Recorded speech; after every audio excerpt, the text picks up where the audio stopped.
ที่เราเฮามีพลังเข้มแข็งเฮามีแสงเยืองทางสว่างไสวเฮามีพักนำพาสลาดส่องใสเฮาจึงได้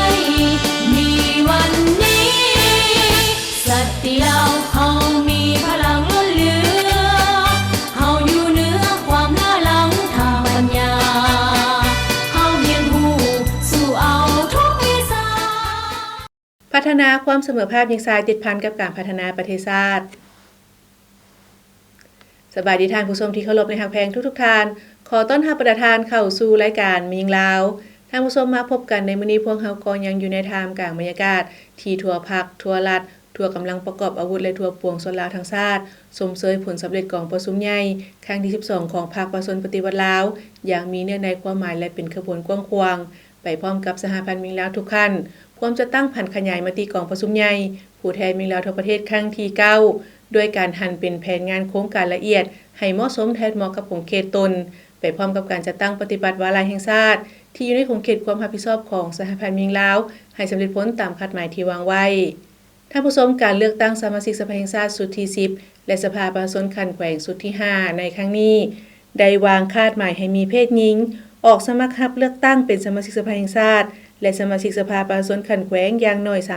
35%ของผู้รับสมัครเลือกตั้งทั้งหมดและรับประกันให้เลือกตั้งได้เพศหญิงเป็นสมาชิกสภาแห่งชาติและสภาประชาชนคันแขวงบ่ให้ลุ30%ของจำนวนสมาชิกสภาแห่งชาติและสภาประชาชนคันแขวงที่ได้รับการเลือกตั้งในการเลือกตั้งครั้งนี้มีจำนวนเพศหญิงที่ลงสมัครรับเลือกตั้งสมาชิกสภาแห่งชาติสุดที่10จำนวน66ท่านใน18เขตเลือกตั้งคือเขตที่1นครหลวงวิงจันทน์จำนวน7ท่านเขตที่2แขวงพงศาลีจำนวน2ท่านเขตที่3แขวงหลวงน้ำทาจำนวน3ท่านเขตที่4แขวงอุดมไซจำนวน4ท่านเขตที่5แขวงบ่อแก้วจำนวน3ท่านเขตที่6แขวงหลวงพระบางจำนวน5ท่านเขตที่7แขวงสัญบุรีจำนวน4ท่านเขตที่8แขวงหัวพันจำนวน4ท่านเขตที่9แขวงเสียงขวางจำนวน3ท่านเขตที่10แขวงเวียงจันทน์จำนวน5ท่านเขตที่11แขวงบริคำไซจำนวน2ท่านเขตที่12แขวงคำมวนจำนวน3ท่านเขตที่13แขวงสวรรณเขตจำนวน7ท่านเขตที่14แขวงสารวันจำนวน3ท่านเขตที่15แขวงจำปาสักจำนวน5ท่านเขตที่16แขวงเสกองจำนวน2ท่านเขตที่17แขวงอัตตปือจำนวน2ท่านและเขตที่18แขวงเสสมบูรณ์จำนวน2ท่านดังนั้นพวกเราจงพร้อมกันไปใช้สิทธิ์ของตนในการเลือกตั้งสมาชิกสภาแห่งชาติสุดที่10และสภาประชาชนคันแขวงสุดที่5ในวันที่22กุมภาพันธ์2026เพื่อส่งเสริมและสร้างโอกาสให้เพศหญิงได้รับการพัฒนาเท่าเทียมกับเพศชายท่านผู้ชมลำดับต่อไปจะนำเสนอให้ท่านได้รับชมข่าวการเคลื่อนไหวที่พ้นเด่นเป็นต้นท่านประธานศูนย์กลางสภาหญิงลาวเคลื่อนไหวเวียกงานอยู่ที่แขวงเสียงขวางผู้สมัครรับเลือกตั้งเป็นสมาชิกสภาแห่งชาติสุดที่10เขตที่1นครหลวงวิงจันทน์ลงโฆษณาหาเสียงอยู่ที่ศูนย์กลางสภาหญิงลาวและกองประชุมฝึกอบรมให้ผู้สมัครรับเลือกตั้งเป็นสมาชิกสภาแห่งชาติสุดที่10และสภาประชาชนคันแขวงสุดที่5ที่เป็นเพศหญิงอยู่ที่แขวงขมวนและแขวงเวียงจันทน์เชิญท่านรับชมได้วันที่2กุมภาพันธ์2026ท่านนางอาลีวงศ์นอบุญธรรมกรรมการศูนย์กลางพรรคประธานคณะบริหารงานศูนย์กลางสภาหญิงลาวพร้อมด้วยคณะได้ไปเคลื่อนไหวเวียกงานอยู่ที่แขวงเสียงขวางโอกาสนี้ได้เข้าพบท่านบุญเฮืองสุริไซรองเลขาพรรคแขวงผู้ชี้นำของเขตพรรคและพนักงานเพื่อรายงานจุดประสงค์ของการเคลื่อนไหวเวียกงานในครั้งนี้โดยเฉพาะการเฮ็ดเวียกร่วมกับสหพันธ์หญิงแขวงเป็นต้นการเผยแพร่ผลสำเร็จกองประชุมใหญ่ผู้แทนหญิงลาวทั่วประเทศครั้งที่9และเอกสารต่างๆที่สำคัญเกี่ยวกับการเลือกตั้งสมาชิกสภาแห่งชาติสุดที่10และสมาชิกสภาประชาชนคันแขวงสุดที่5เพื่อสุกยู่ให้ตัวเลขสมาชิกสภาบรรลุตามคาดหมายที่วางไว้โอกาสนี้ท่านห้องเลขาพรรคแขวงได้แจ้งให้ฮู้ถึงสภาพรวมภายในแขวงก็คือแผนพัฒนาเศรษฐกิจสังคมของแขวงและการก้าวเกี่ยมความพร้อมด้านต่างๆในการเลือกตั้งสมาชิกสภาแห่งชาติสุดที่10และสภาประชาชนคันแขวงสุดที่5ให้สำเร็จตามแผนการที่วางไว้จากนั้นท่านนางอาลีวงศ์นอบุญธรรมได้เป็นประธานกองประชุมเผยแพร่ผลสำเร็จกองประชุมใหญ่ผู้แทนหญิงลาวทั่วประเทศครั้งที่9โดยการเข้าร่วมของท่านบุญเฮืองสุริไซมีท่านนางสายภูเงินอุดมสุขประธานสหพันธ์หญิงแขวงพร้อมด้วยคณะบริหารงานสหพันธ์หญิงแขวงคณะสหพันธ์หญิงเมืองแข แขกถึกเชิญจากแผนกการกรมกองอ้อมข้างเข้าร่วม300กว่าคนในพิธีทานนางสายภูเงินอุดมสุขได้รายงานย่อเกี่ยวกับการจัดตั้งปฏิบัติเวียกงานของสหพันธ์แม่หญิงแขวงเสียงขวางในระยะผ่านมาซึ่งได้ยกให้เห็นผลสำเร็จที่สามารถเฮ็ดได้สิ่งท้าทายและทิศทางแผนการในการพัฒนาเวียกงานแม่หญิงแขวงในต่อหน้าจากนั้นทานประธานกองประชุมก็ได้เผยแพร่ผลสำเร็จกองประชุมใหญ่ผู้แทนทั่วประเทศครั้งที่12ของพรรคประชาชนปฏิวัติลาวของประชุมใหญ่ผู้แทนมีลาวทั่วประเทศครั้งที่9ซึ่งได้รับรองเอาเนื้อในสำคัญและบรรดาเอกสารต่างๆที่สำคัญเป็นต้นบทรายงานการเมืองทั้ง2ภาคพร้อมทั้งกำหนดทิศทางคาดหมายสู่โซน5 ปี 2026-2030 วิสัยทัศน์ฮอดปี 2035 แผนพัฒนาแม่หญิงลาว 5 ปี 2026-2030 ซึ่งมี9เป้าหมาย 31 แผนเวียกจุดซุ่มและ144เวียกจุดซุ่มกฎระเบียบของสหพันธ์แม่หญิงลาวสมัยที่ 9 คำขวัญและข้อแข่งขันของสหพันธ์แม่หญิงลาวสมัยที่ 9 พร้อมนี้ก็ยังได้สืบต่อรักษาและปฏิบัติคำขวัญพัฒนาความเสมอภาคนิสัยติดพันกับการพัฒนาประเทศชาติและข้อแข่งขัน 3D คือพลเมืองดีพัฒนาดีและสร้างครอบครัวดีเคียงคู่กันนี้ก็ได้เผยแพร่เอกสารสำคัญเกี่ยวกับการเลือกตั้งสมาชิกสภาแห่งชาติสุดที่10และสภาประชาชนคันแขวงสุดที่5เพื่อให้ผู้เข้าร่วมทั้งหมดรับรู้เข้าใจอย่างถูกต้องและลึกซึ้งต่อความหมายความสำคัญเข้าใจและกำแน่นระเบียบการขั้นตอนและวิธีการปอนบัตรเลือกตั้งรวมไปถึงการส่งเสริมน้องแม่หญิงให้ก้าวหน้าและเป็นการประกอบส่วนในไทยตัวเลขแม่หญิงที่นั่งในสภามีจำนวนเพิ่มขึ้นในโอกาสลงมาเคลื่อนไหวเวียกงานครั้งนี้ท่านนางอาลีวงนอกบุญทันพร้อมด้วยคณะได้ไปเยี่ยมยามห้องการสหพันธ์แม่หญิงแขวงศูนย์ฝึกอบรมแม่หญิงแขวงห้องให้คำปรึกษาและปกป้องแม่หญิงและเด็กน้อยพร้อมนี้ก็ได้มอบอุปกรณ์รับใช้เวียกงานให้แก่สหพันธ์แม่หญิงแขวงเสียงขวางเพื่อนำใช้เขาในเวียกงานแขนงให้คำปรึกษาและปกป้องแม่หญิงและเด็กน้อยให้เกิดประโยชน์สูงสุดในตอนบ่ายวันที่10กุมภาพันธ์2026ผู้ลงสมัครรับเลือกตั้งเป็นสมาชิกสภาแห่งชาติสุดที่10ประจำเขตเลือกตั้งที่1นครหลวงเวียงจันทน์หน่วยที่5นำโดยท่านนางวิไสศิริธิราชกรรมการหน่วยภาครากฐานรองประธานกรรมาธิการแผนการเงินและการตรวจสอบสภาแห่งชาตินำเบอร์5ท่านปริญญาเอกตุดาวันนเมืองเศรษฐ์หัวหน้ากรมจัดตั้งกระทรวงศึกษาธิการและกีฬานำเบอร์9ท่านนางคำแวนสิงห์บัณฑิตรองประธานคณะกรรมการวัฒนธรรมสังคมและบรรดาเผ่าสภาประชาชนนครหลวงเวียงจันทน์นำเบอร์19ท่านสมสวัสดิ์กลุ่มไซสนะห้องเลขาคณะพรรครากฐานห้องประธานศาลประชาชนนครหลวงเวียงจันทน์นำเบอร์20และท่านบุญเทียงรัตนวงศ์ประธานสมาคมธุรกิจกสิกรรมประธานสมาคมธุรกิจบริการจัดหางานลาวนำเบอร์25ได้ลงโฆษณาหาเสียงอยู่ที่ศูนย์กลางสภาแม่หญิงลาวเข้าร่วมและรับฟังการโฆษณาหาเสียงโดยท่านนางธรรมาเพชรวิไสรองประธานคณะบริหารงานศูนย์กลางสภาแม่หญิงลาวพร้อมด้วยต่างหน้าสหพันธ์แม่หญิงบรรดากระทรวงองค์การพนักงานศูนย์กลางสหพันธ์แม่หญิงลาวและภาคส่วนเกี่ยวข้องเข้าร่วมการล้มเคลื่อนไหวโฆษณาหาเสียงในครั้งนี้ผู้สมัครแต่ละท่านได้ผลัดเปลี่ยนกันขึ้นประกอบความเห็นพร้อมทั้งแนะนำตนเองเพื่อให้ผู้มีสิทธิ์ปอนบัตรเลือกตั้งได้เห็นหน้าที่ตำแหน่งหน้าที่เวียกงานแต่ละระยะพร้อมทั้งผลงานการเคลื่อนไหวที่พ้นเด่นวุฒิการศึกษาวิสัยทัศน์การพัฒนาในต่อหน้าอื่นๆเพื่อเป็นบ่อนอีกในการค้นคว้าค้นคิดบรรดามาตรฐานเงื่อนไขเพื่อให้ผู้มีสิทธิ์เลือกตั้งได้ตัดสินใจเลือกเอาผู้ที่ตนเห็นว่าเป็นผู้ที่เหมาะสมที่จะเป็นตัวแทนของตนอยู่ในสภาแห่งชาติและสภาประชาชนนครหลวงเวียงจันทน์เพื่อให้บรรลุตามคาดหมายที่วางไว้กองประชุมฝึกอบรมให้ผู้สมัครรับเลือกตั้งเป็นสมาชิกสภาแห่งชาติสุดที่10และสมาชิกสภาประชาชนคันแขวงสุดที่5ที่เป็นเพศหญิงจัดขึ้นในระหว่างวันที่30มังกร3กุมภาพันธ์2026ที่แขวงคำมวลและแขวงเวียงจันทน์ให้เกียรติเข้าร่วมและเป็นประธานโดย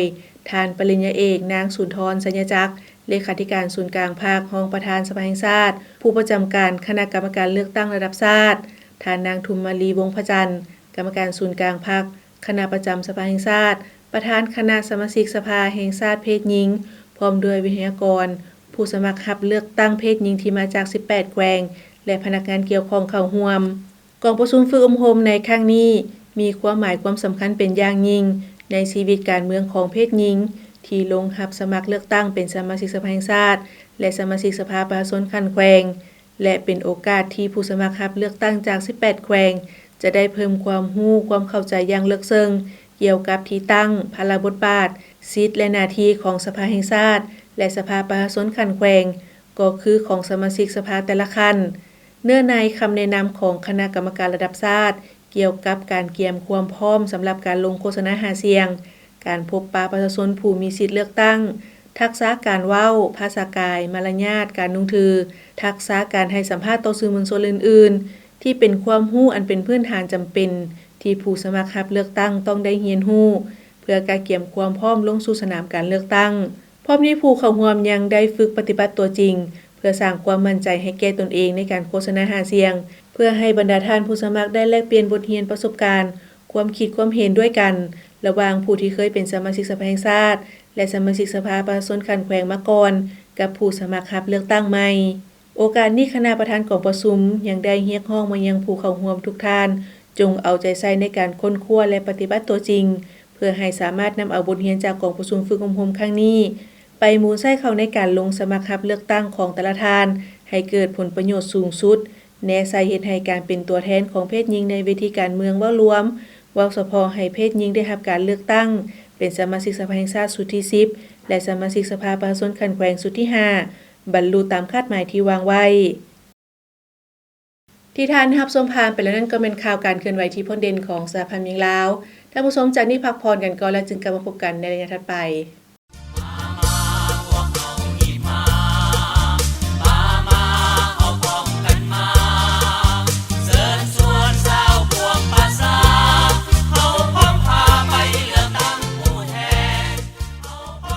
สู่ซนให้การเลือกตั้งสมาชิกสภาแห่งชาติสุดที่10และสภาประชาชนขันแขวงสุดที่5ครั้งนี้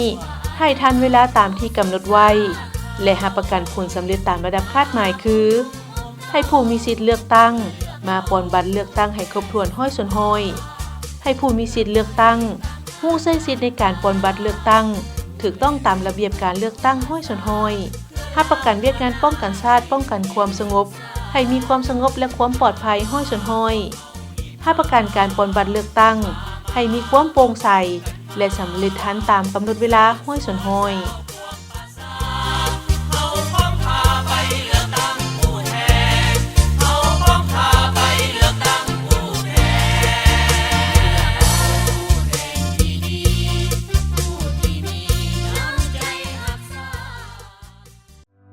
การใช้ความรุนแรงต่อแม่หญิงบ่แม่นปัญหาเล็กน้อยแต่เป็นสิ่งที่ทุกคนควรแก้ไขมันแม่นปัญหาของสังคมบ่แม่นปัญหาของบุคคลร่วมแรงร่วมใจแก้ไขทุกรูปแบบการใช้ความรุนแรงต่อแม่หญิงความรุนแรงต่อแม่หญิงสามารถเกิดขึ้นได้ทุกบอนทุกเวลาและกับทุกๆคนในสังคมบ่ว่าจะเป็นคนหังคนทุกข์การศึกษาสูงหรือต่ำทุกสาขาวิชาอาชีพความรุนแรงต่อแม่หญิงมี4ประเภทดังนี้ความรุนแรงต่อร่างกายความรุนแรงต่อจิตใจความรุนแรงทางเพศความรุนแรงต่อทรัพย์สินหรือเศรษฐกิจ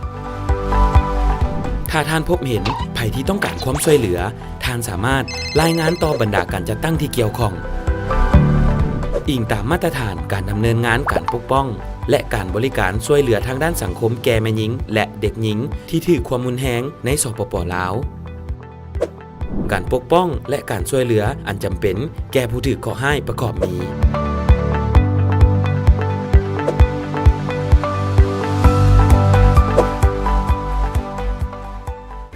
ท่านสามารถโทรหาเบอร์โทรให้คำปรึกษาของสหพันธ์แม่หญิงลาว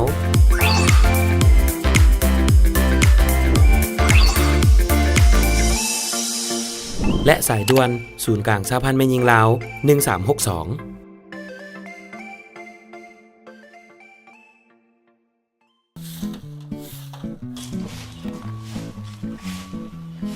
สบายดีพ่อตู้โอ้สบายดีเป็นอะไรร้านไปโรงเรียนได้เรียนหยังได้ละมื้อนี้หลานได้เรียนวิชาโลกอำตัวสาครูเว้าเรื่องหาปอสู่ฟังพ่อตู้ฮู้บ่หาปอมีหยังเด้ก็ฮู้แท้ละเนาะหาปอละละคันฮู้ก็เว้าให้หลานฟังเบิ่งดูว่ามีปอหยังเด้ก็มีป.1 ฮอดป.5 ที่หลานเรียนหั่นตะว่าสิว่าหยังหาปอพ่อตู้แฮ่งฮู้ฮอดปอที่6พุ่นปอหยังอีกปอที่6หั่นปอที่6ปอแม่ตู้จมปกมื้อเช้าหั่นเด้พ่อตู้เอ๋ยมันบ่แม่นที่พ่อตู้เอามาหั่นนะสาวครูว่า5ปอมีปอที่1แม่นปอปิดฝาพัฒนาที่เก็บน้ำในเฮือนบ่ให้มียุงลายเข้าไปไข่ใส่ปอที่2แม่นปอเปลี่ยนน้ำและ พัดถูพัสนะเส้นเต้าดอกไม้น้ำห้องตีนตู้ฐานห้องโจกน้ำปอที่3แม่นปอปล่อยป่าหางนกยุงเพื่อไปกินนอนน้ำปอที่4แม่นปอปรับปรุงโบให้น้ำค้างขังกระโปะกระป๋องอย่างตีรถเก่าปอที่5แม่นปอปฏิบัติเป็นประจำทุกๆอาทิตย์ โอ้แม่นหวะพอตู้บ่ฮู้เด้ กลับเข้าสู่รายการแม่นยิงลาวท่านผู้ชมสำหรับรายงานนี้ทางรายการจะพาทานไปรับชมบางบทเรียนในการสร้างเศรษฐกิจครอบครัวแต่ว่าจะเป็นการผลิตหยังเลยอยู่ไสนั้นเชิญทานรับชมได้ปัจจุบันเห็นว่าการสวมใส่ผลิตภัณฑ์ภายในโดยเฉพาะแม่นผลิตภัณฑ์ที่เป็นเอกลักษณ์เฉพาะท้องถิ่นผลิตภัณฑ์จากธรรมชาติเป็นต้นผลิตภัณฑ์จากหวายไม้ป้องกำลังได้รับความนิยมเพิ่มขึ้นซึ่งมันได้สร้างรายรับและสร้างอาชีพที่มั่นคงให้ประชาชนก็คือชุมชนท้องถิ่นเพิ่มขึ้นดังกลุ่มหัตถกรรมจักสานหวายและไม้ป้องบ้านนายางเมืองพลหงส์แขวงเวียงจันทน์ที่สร้างตั้งกลุ่มขึ้นเพื่อนำพาประชาชนภายในกลุ่มเฮ็ดจักสานเพื่อหารายได้เข้าสู่ครอบครัวการสร้างตั้งกลุ่มให้แบบว่าสินค้าของเฮาที่ว่ามันเดินแล่นแม่นสะดวกเนาะมันไปได้ทั่วประเทศทุกแห่งแล้วก็ส่งออกต่างประเทศเด้แล้วบัดนี้มันสินค้าเฮามันเป็นสินค้าได้ใบยั่งยืนได้รับใบยั่งยืนจากเป็นสินค้าโอดอปแล้วบัดนี้เขาจะละมาพวกโครงการส่งเสริมความมั่งมีนะมาเฮ็ดจัดกลุ่มให้แล้วก็เจ้าก็มีทุนเล็กน้อยนะมาให้ลูกค้าผู้ที่ว่าเข้าเป็นสมาชิกกันนะเขาเจ้าเอาเงินนั่นมาให้ลงทุนซื้อเครื่องนั้นวัตถุดิบนะน่าจะปี3 ปีแล้วเขาเจ้าก็มากวดคืนนึง3 ปีแล้วเขาเจ้าก็มากวดคืนแล้วเขาเจ้าก็มาถามลูกสมาชิกท่านท่าว่าพร้อมที่ว่าจะส่งทุนเขาเจ้านะเขาเจ้าก็มาเก็บคืนนั้นก่อนหน้านั้นมันจัดกลุ่มแบบนำบานเนาะจัดกลุ่มนั้นแบบของห่วงของไม่ยิงนะจัดกลุ่มกันเล็กน้อยพอได้ทุนน้อยนึงพอแก้ไขชีวิตกันเป็นอยู่ของเรือน้องไม่ยิงเอาหั่นเวลาเจ็บเป็นเวลาเกิดลูกหั่นสมาชิกเขาจะประมาณ30 คนสินะแล้วก็เก็บจิบเข้ากันผู้นึง2 หน่วยราคา 15,000 คือผู้นึง30,000เนาะ30,000แล้วก็มาเฮ็ดเป็นเงินกุ้มแล้วเวลามีน้องต้องการอยากยืมบ่ที่ว่าเอาช่วยเหลือเพราะว่าจำเป็นนะเอาเขาเจ้ายืมปั่นเขาเจ้ายืมแต่ละคนนะเปลี่ยนกันยืมไปใช้เวลาจำเป็นแล้วก็ซอกมาใช้แทนกันเอาเข้าไว้ให้มันเป็นเงินกุ้มของบ้านหั่นกลุ่มหัตถกรรมจักสานหวายและไม้ป้องบ้านนายางเมืองพลหงส์แขวงเวียงจันทน์มีสมาชิกจำนวน50 คนการผลิตในเบื้องต้นมีเพียงการสานติบเข้าและพาเข้าแต่มาฮอดปัจจุบันได้ผลิตหลากหลายผลิตภัณฑ์เพิ่มขึ้นเป็นต้นกระเป๋าหวายกระเป๋าไม้ป้องโคมไฟโอ่หวายกระต้าหวายสุดพาเข้าและผลิตภัณฑ์อื่นๆตามความต้องการของผู้สวมใช้และท้องตลาดเบื้องต้นก็เป็นหลักแล้วมีแต่ติบเข้าเป็นติบเข้าตัวนี้ติบเข้าอันนี้เป็นหลักแล้วมันแต่เส้นแต่หลายๆสมัยมาก็แม่นมีแต่ติบเข้านี่เป็นหลักกับผ้าเข้านี่ก็แม่นมีแต่ไม่ยิงเฮ็ดผ้าเข้านี่เป็นพระธาตุเป็นอันนี้เนี่ยของไม่ยิงเบิดไม่ยิงเฮ็ดบ้านเฮามันขยายตัวหลายเนาะอาหารเครื่องเฮามันส่งออกนอกได้หลายแล้วก็เจ้าก็มาเฮ็ดเป็นกระเป๋าหวายแล้วก็เป็นเป็นกระต้าเป็นอันนี้เนี่ยเป็นเบิดทุกอย่างเขาเจ้าคะแนนว่ามีออเดอร์เข้ามาให้เขาเจ้าเห็นเขาเจ้าเฮ็ดเป็นเบิดโคมไฟตัวนี้โคมไฟนี่มันสร้างเป็นผันเขาเจ้าไปเข้าห้านอาหารได้เห็นแล้วก็สร้างกันต่อเลยแบบตัวนี้แล้วมันสร้างเป็นผันแล้วคะแนนว่ามีออเดอร์เข้ามาเป็นประเภทใดถ่ายรูปมาแล้วก็จะเฮ็ดเป็นเบิดเพื่อน้องบ้านเฮานะไม้นี่เอามาแล้วตัดออกด้านนึงแล้วให้มันยังปองมันเนาะแล้วเอาน้ำให้ใส่จาก4-5 มื้อน่ะแล้วก็เจ้าก็จะค่อยมาโลนไฟแล้วก็เฮ็ดแล้วมันมอดบุจินแบบนี้น่ะอันนี้ก็บุจินคือกันพวกเกาหลีเขาจะหมานเขาจะผ่าต้มใส่ขี้มาดขี้เจียและใส่น้ำสีน้ำยอมสนิทใด แล้วตากแดดจากมืออย่างนู้นเนี่ยแล้วบ่ทันเวลาเราต้องการกับประชาชนเราแล้วแบบนี้ประชาชนเราก็เลยว่าจัดแล้วเอาให้น้ำไว้แบบผู้เฒ่าผ่าเฮ็ดตะกี้ตะก่อนจะรุ่นปู่รุ่นย่าน่ะแช่น้ำให้น้ำไว้แล้วมันก็บ่กินหมอนอันผลิตภัณฑ์เฮาแล้วมันราคาเริ่มต้นติบข้าวน้อยๆติบข้าวจากหั่นหั่นละแม่นเริ่มต้นราคา 20,000 กีบแล้วตัวนี้เขาจะห้องติบข้าวโถตัวนี้ละ 25,000 ใหญ่กว่านี้น้อยนึงแล้วก็30ใหญ่กว่านั้นแล้วแม่น35แล้วตัวติบข้าวอันนั้นแล้วเขาจะห้องติบข้าว10,000ติบข้าวเบิดข้าว10,000หั่นแล้วส่ง 80,000 ตัวรองลงมาครึ่งหมื่นหั่นละ 70,000 ตัวรองลงมา3โลละ 50,000 กันเป็นประเภทเครื่องไหวนี่ละแม่นอันน้อยๆนี่เริ่มต้น 25,000 35,000 35 45 75เป็นประเภทผักเข้าถ้าว่าเป็น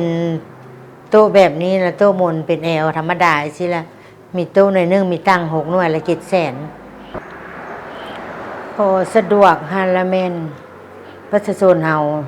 ตั้งใจเนาะตั้งใจผลิตได้ทุกสิ่งทุกอย่างที่ว่ากับความต้องการมาหลายปีแล้วเขาเจ้าตั้งใจเฮ็ดแบบจนพอเพียงแต่ละครอบครัวแม่นบ่มีอาชีพหยังมีแต่อาชีพอันเฮ็ดหัตถกรรมจากสานนี่เขาเจ้าตั้งใจเฮ็ดลูกน้อยๆเริ่มเข้าเรียนป .2 ป .3 เฮ็ดเป็นติบเข้าน่ะพ่อแม่สานแบบนั้นให้แล้วมันไปสานเป็นกองไว้ตื่นมาเพื่อสิได้เครื่องหั่นไปโรงเรียนนั้นได้บักหลายหน่วยล่ะเลิกเรียนมาแล้วก็แม่นเฮ็ดช่วยพ่อช่วยแม่โลดแม่นพ่อแม่พาเฮ็ดตั้งใจเฮ็ดแต่สิ่งนี้ข้อยุ่งยากและแม่นยากนะวัตถุดิบบ้านเฮาของเมืองพนมเฮามันขาดมันบ่มีวัตถุดิบบ่มีหว้ายบ่มีไม้โป่ง นับตั้งแต่สร้างตั้งกลุ่มจนมาฮอดปัจจุบันเห็นว่าสมาชิกภายในกลุ่มได้นำไซท่าแห่งที่บ่มโซนบวกกับหัวคิดประดิษฐ์สร้างความดูมั่นขยันเพียรและความตั้งใจในการผลิตมีการปรับปรุงและพัฒนาคุณภาพและรูปแบบให้ทันยุคทันสมัยตามความต้องการของตลาดและสภาพเศรษฐกิจในปัจจุบันเห็นให้กลุ่มหัตถกรรมจักสานไว้และไม้โป่งบ้านนายางมีผลิตภัณฑ์ที่หลากหลายรูปแบบและมีคุณภาพที่ดีขึ้นเรื่อยๆสามารถสร้างรายรับเข้าในกลุ่มก็คือสมาชิกแต่ละคนได้เป็นอย่างดีเห็นให้ชีวิตการเป็นอยู่ของครอบครัวดีขึ้นเทื่อละก้าวเครื่องเฮามันปกตินะเดือนนึง3ตันไหวนะ2ไอ้น้องละปันกันไปลงแล้วก็โทรมาอีกเดือนนึงแล้วก็เจ้าก็เบิดนะ3ตันลงหลายบ้านดิลงหลายบ้านไปทั่วเลยแล้วก็เจ้าก็แล้วไว้ทางเก็บเครื่องนี่ได้บักหลายมันมีแม่ค้าซ่ามาหาบนะแม่นะเราเฮ็ดได้พระข้าวโลวันที่1 400วันจันทร์เราได้200พฤหัสแล้วเฮ็ดได้200ก็ได้400แล้วอันนี้นี่เอาอันเลยเครื่องประเภทไหวกับติบข้าวใหญ่เนี่ยเอาเลยเอาเบิดถ้าว่าผู้ใดสนใจเนาะอยากมาเฮียนอยากมาเฮ็ดนะมาแต่แข่งใดท่านก็มาได้เพราะว่าสมาชิกบ้านเฮาน่ะเขาเจ้าก็เฮียนให้เบิดมาพวกบ้านได้มาเขาเจ้าก็เฮียนให้เบิดอยากได้สินค้าก็ติดต่อหาเบอร์แม่โลด55824309ที่ทานรับชมผ่านไปแล้วนั่นก็แม่นบางบทเรียนในการสร้างเศรษฐกิจครอบครัวด้วยการผลิตเป็นสินค้าซึ่งก็เห็นในครอบครัวนั้นมีอยู่มีกินหรือพ้นจากความทุกข์ยากได้เทื่อละก้าวท่านผู้ชมจากนี้พักผ่อนกันก่อนแล้วจึงกลับมาพบกันในเรื่องสุดท้ายของทางรายการ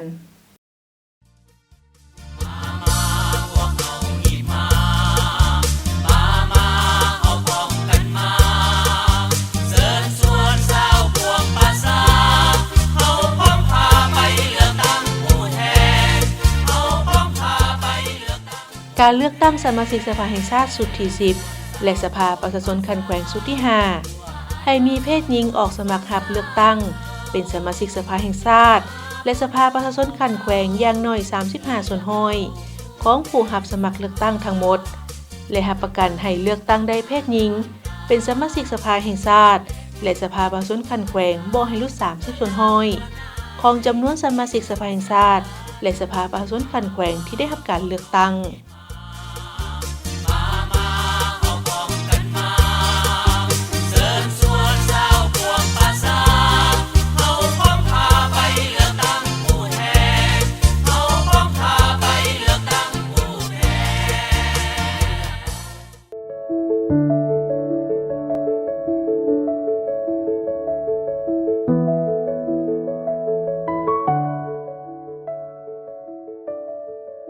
โอ้ยเลิกเวลาอันน้อยไปดื่มต่อบ่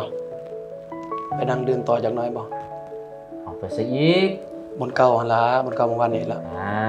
มีผู้สาวเห็นบ่บ่อยากไป บ่พอดียังบ่อยากกลับนะเพราะว่าเมื่อวานนี้ไปกินเมาแล้วแบบกลับเมืองเฮือนเรามีปากเสียงกับลูกกับเมียหน่อยนึงก็เลยว่า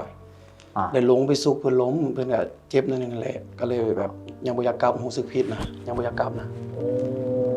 บ่อยากกลับเฮือนแล้วอยากไปดื่มต่อเพื่อให้มันลืมหั่นว่าโอ้บ่เฮ็ดได้น้องเอ้ยแนวนั้นบ่เฮ็ดได้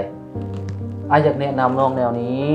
การใช้ความรุนแรงกับครอบครัวกับลูกกับเมียน่ะมันผิดกฎหมายเด้น้องเอ้ยแนะนำน้องนี่นะแต่นี่ต่อไปมันบ่อยากให้เฮ็ดได้บ่จังซี่น่ะแล้วให้น้องมันกลับเมื่อก่อนสาว่าน่ะเรื่องดื่มมันให้หยุดซะก่อนบ่ฟ้าวกลับไปทำความเข้าใจไปปรับความเข้าใจไปขอโทษกับลูกกับเมียที่ว่าได้เฮ็ดไปแล้วนะ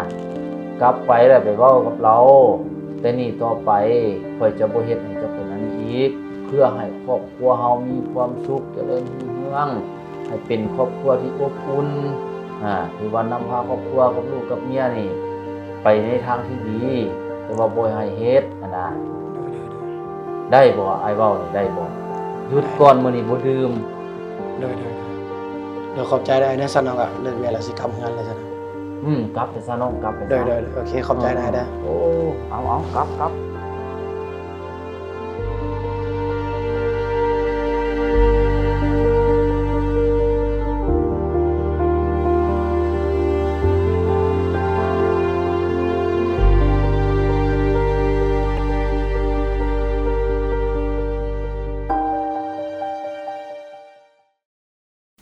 เข้าสู่ระยะสุดท้ายของทางรายการท่านผู้ชมสำหรับระยะสุดท้ายนี้ก็เป็นประจำเช่นเคยถ้าหากท่านผู้ชมท่านใดต้องการอยากมีคำคิดคำเห็นหรือว่าข้อตำหนิที่ชมมาได้ท่านก็โทรศัพท์เข้ามาได้ตามเบอร์ที่ขึ้นอยู่ในหน้าจอขณะนี้พร้อมนี้ท่านยังสามารถรับชมรายการมีแล้วขึ้นหลังได้ทาง YouTube หรือว่าจะเข้าไปที่เว็บไซต์ของพวกเราที่ www.lawomenunion.org.la